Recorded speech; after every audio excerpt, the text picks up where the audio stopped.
Hello everyone and welcome back. Today I want to talk about something that has completely changed the way I think, the way I conduct research, and the way I approach problems. It is called systems thinking. Now, don't switch off just because it sounds academic or complicated.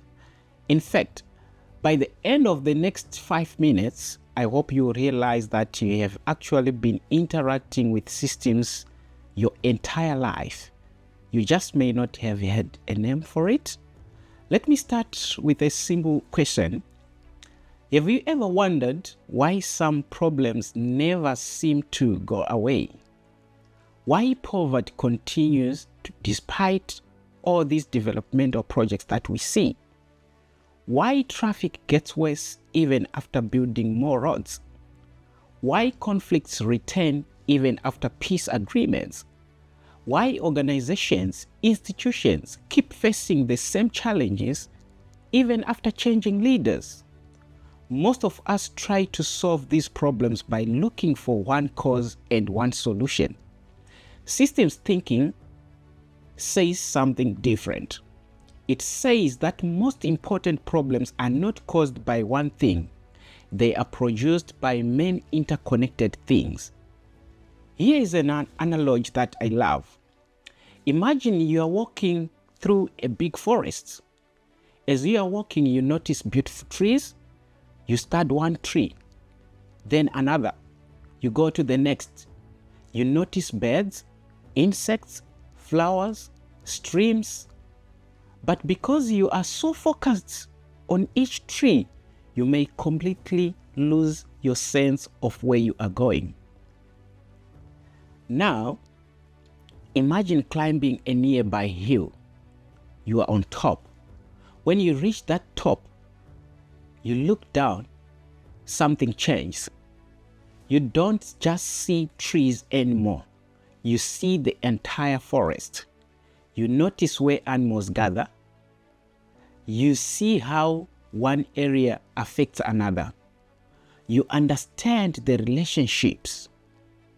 That is systems thinking.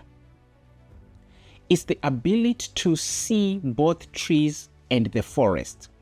In other words, systems thinkers keep one eye on the details and the other on the bigger picture. And this matters because life is not made up of isolated events. Everything is connected. Everything is connected, is interconnected. Think about your own health. If you are constantly tired, the answer might not simply be that you need more sleep. No, it could be stress. It could be poor nutrition, long working hours, financial pressure. You have these man problems, family responsibilities, mental health. Each influences the others. Treating only one symptom may help for a while, but unless you understand the whole system, the problems often comes back. The same applies to cities. As an architecture and migration researcher, I don't just start buildings. I ask questions like, why do informal settlements emerge? Why do migrants choose certain neighborhoods? Why are they migrating to these cities? How do housing, employment, transport, police, you think of discrimination, and community networks all interact? You can't answer those questions by just looking at housing alone. You have to understand the whole system. And this idea applies everywhere.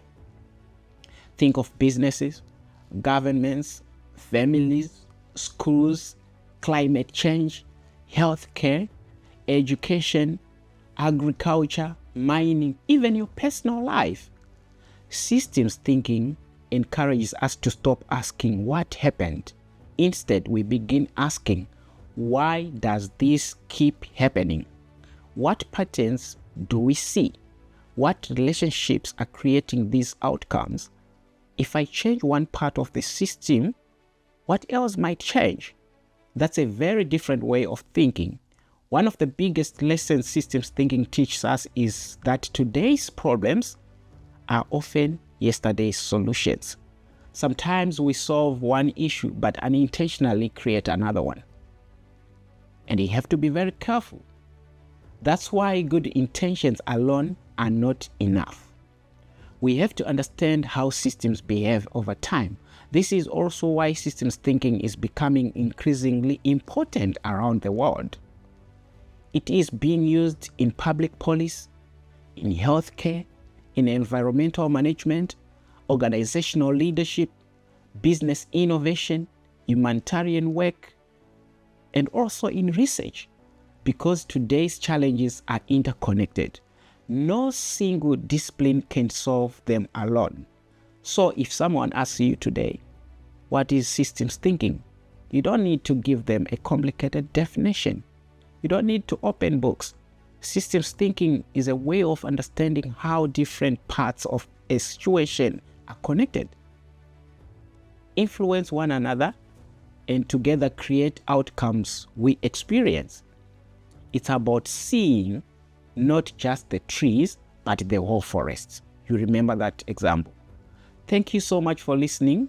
If you found this useful, share it with someone who enjoys learning about how the world really works.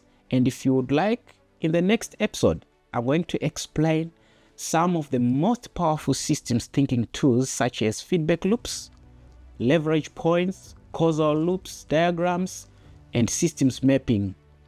And I'm going to explain this in a way that is easy to understand in layman terms. Until next time, stay curious, keep asking questions, and remember, the world makes much more sense when we stop looking at isolated pieces and start seeing things, connections between them. Thank you so much for listening. Until we meet again. This is Dr. Abel Mavura.